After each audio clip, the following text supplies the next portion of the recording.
অনুষ্ঠানের এই পর্যায়ে রয়েছে অত্র ক্যাম্পাসের অষ্টম ও আবাসিক শিক্ষার্থীদের যৌথ প্রযোজনায় জনাব এমদাদুল হক স্যারের পরিবেশনায় বৃদ্ধাশ্রম নাটক। আমরা এখন উপভোগ করব বৃদ্ধাশ্রম নাটকটি। পরবর্তী প্রোগ্রামের জন্য প্রস্তুত থাকবে জনাব মাজারুল ইসলাম স্যারের পরিবেশনায় তৃতীয় শ্রেণীর শিক্ষার্থীদের যৌথ নাটক। পরবর্তী প্রোগ্রামের জন্য প্রস্তুত থাকবে জনাব রোজুল হক মিনার পরিবেশনায় ভুলের মাসুল নাটক।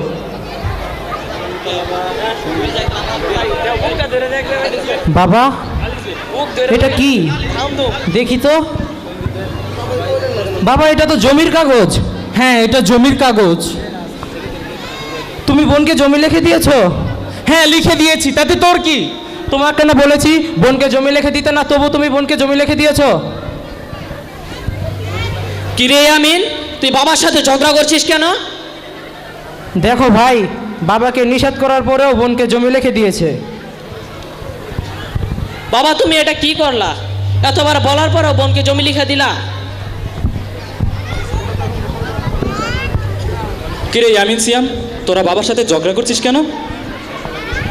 দেখো ভাই, বাবা বোনকে জমি লিখে দিয়েছে। তাতে কি হয়েছে? বাবা তো বোনকে জমি লিখে দিতেই পারে। তাহলে আমি আর বাবার দায়িত্ব নিতে পারবো না। তাহলে আমি আর বাবার দায়িত্ব নিতে পারবো না। এই মুহূর্তে আমার ব্যবসা বাণিজ্য ভালো যাচ্ছে না, তাই আমি বাবার দায়িত্ব নিতে পারবো না। তোরা এক কাজ কর। কি কাজ? বাবাকে তো তোরা কেউ বাড়িতে রাখবি না, তাহলে বাবাকে বৃদ্ধাশ্রমে রেখে আয়। এই কাজ করা যায়। তাহলে আর দেরি না করে কালকে বাবাকে বৃদ্ধাশ্রমে রেখে আয়। ইয়ামিন, তুই বাবাকে বৃদ্ধাশ্রমে রাখার ব্যবস্থা কর।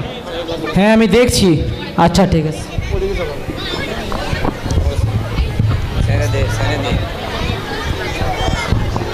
কিরে ইয়ামিন, কোথায় যাচ্ছিস? এই তো শহরে যাচ্ছি। এইটা কি শুনলাম ইয়ামিন, তোরা নাকি তোদের বাবাকে বৃদ্ধাশ্রমে রাখবি? হ্যাঁ, আমরা আর বাবার এত ঝামেলা সইতে পারছি না।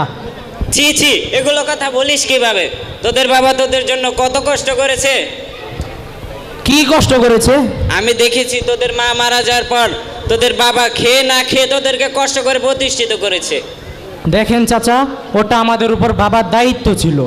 আর বাবা তো আমাদেরকে লেখাপড়া করে দেয়নি, আমরা নিজেরাই লেখাপড়া করে প্রতিষ্ঠিত হয়েছি। হায় রে সন্তান, মনে রাখিস তোদেরও একদিন সন্তান হবে, না জানি তোদেরকে আবার বৃদ্ধাশ্রমে থাকতে হয়।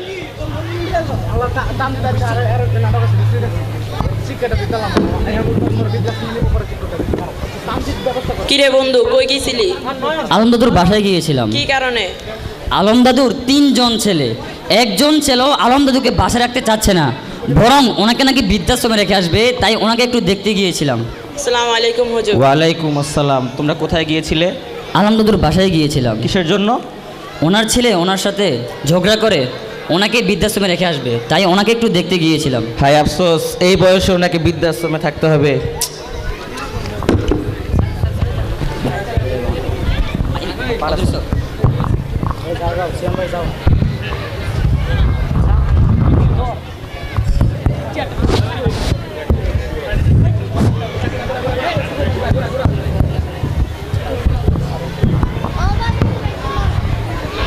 আসসালামু আলাইকুম ম্যানেজার সাহেব।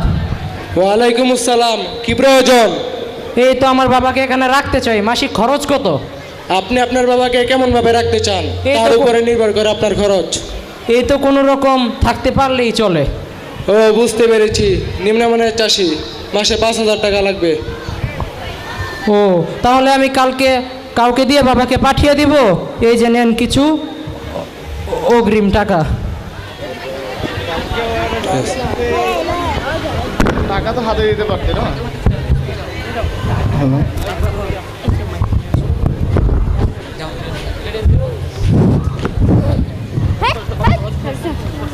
মেজো ভাই, খরচের বিষয়ে কথা বলে এসেছি। তা মাসে কত খরচ পড়লো? এই তো 5,000 টাকা। এত বেশি? এর থেকেও কিছু কম করা গেল না? না, ম্যানেজারের সাথে কথা বলে এসেছি, কালকেই কাউকে দিয়ে বাবাকে পাঠিয়ে দিতে হবে। ও আচ্ছা, ঠিক আছে। আসসালামু আলাইকুম। পরের দিন সকালবেলা একটি ভ্যান ভাড়া করে পাশের বাড়ি কামরুল মিয়া ভ্যানে করে নেওয়ার জন্য এগিয়ে আসে। মেজো ছেলে ও ছোট ছেলে দূর থেকে দাঁড়িয়ে দেখে বাবাকে বৃদ্ধাশ্রমে পাঠানোর দৃশ্য।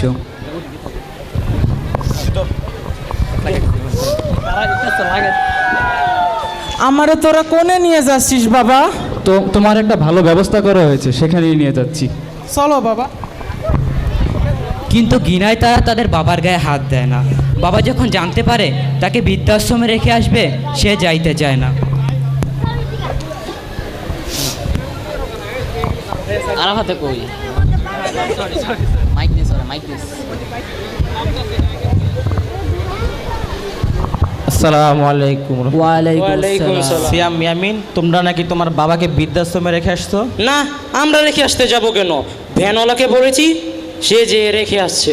ও আচ্ছা, বুঝতে পেরেছি। তোমাদের কি কোনো কষ্ট লাগেনি? কেন আমাদের কষ্ট হবে কেন? বরং বাবা বাড়িতে থাকলেই কষ্ট। একদম ঠিক। যে বাবার উসিলায় তোমরা পৃথিবীতে এসেছো, যে বাবা তোমাদেরকে এত কষ্ট করে লালন পালন করেছে, যার হাত ধরে তোমরা হাঁটতে শিখেছো, তাকেই তোমরা বাড়ি থেকে বের করে দিলে? ওটা আমাদের উপর বাবার দায়িত্ব ছিল। শুধুমাত্র বাবার দায়িত্বটাই বুঝলে, বাবার প্রতি তোমাদের কোনো দায়িত্ব নেই? তোমরা কি জানো তোমরা আল্লাহ তাআলার হুকুমকে অমান্য করেছো? কি হুকুম অমান্য করেছি হুজুর? কিভাবে? আল্লাহ তাআলা কোরআনে বলেছেন, ওয়াকাদা রাব্বুকা আল্লা তা'বুদু ইল্লা ইয়াহু ওয়া বিল ওয়ালিদাইনি ইহসানা ইম্মা ইয়াবলুগান্না ইনদাকাল কিবারা আহাদুহুমা আও কিলাহুমা ফালা তাকুল লাহুমা উফফি ওয়া লা তানহাউহুমা ওয়া কুল লাহুমা কাওলান কারীম। এই আয়াতে আল্লাহ তাআলা বলেছেন, তোমরা আমার ইবাদত ছাড়া অন্য কারো ইবাদত করো না, পিতামাতার সাথে শ্রদ্ধাবান ব্যবহার করো। পিতামাতা যদি বৃদ্ধ বয়স উপনীত হয় তখন তাদেরকে উফ শব্দটিও বলো না এবং তাদেরকে ধমক দিও না। অকুর রব্বির হামহুমা কামা রব্বায়ানি সগীরা। এবং তোমরা বলো, হে আল্লাহ, তুমি আমার পিতামাতার প্রতি রহমত দান করো, যেমন করে তারা আমাদের ছোট শৈশবকাল লালন পালন করেছেন।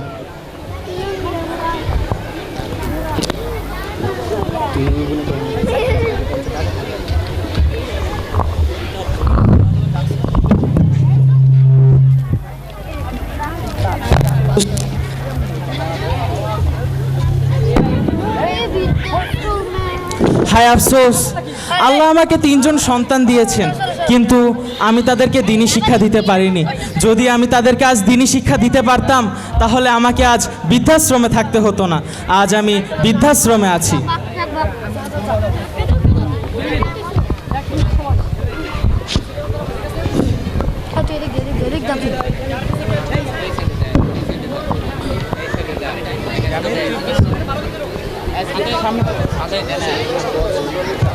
দুই কলে কই না স্যার?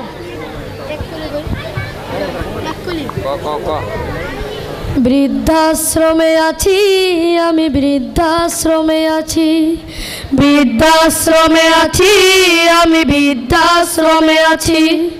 চোখে দুঃখের জল আমার, মুখে মিছে হাসি। চোখে দুঃখের জল আমার, মুখে মিছে হাসি।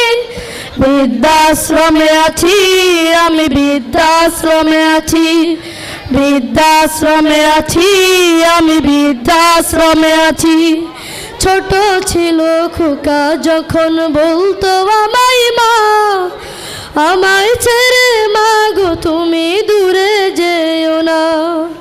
ছোট ছিল খোকা যখন বলতো আমায় মা, আমায় ছেড়ে মা গো তুমি দূরে যেও না। সেই খোকা অনেক বড়, সেই খোকা অনেক বড়, সাথে আছে অনেক তার, আমায় নিয়ে খেলছে এখন শুধুই কানামাছি। বৃদ্ধাশ্রমে আছি, বৃদ্ধাশ্রমে আছি আমি, বৃদ্ধাশ্রমে আছি। চোখে দুঃখের জল আমার, মুখে মিছে হাসি। চোখে দুঃখের জল আমার, মুখে মিছে হাসি। বৃদ্ধাশ্রমে আছি আমি, বৃদ্ধাশ্রমে আছি, বৃদ্ধাশ্রমে আছি আমি, বৃদ্ধাশ্রমে আছি।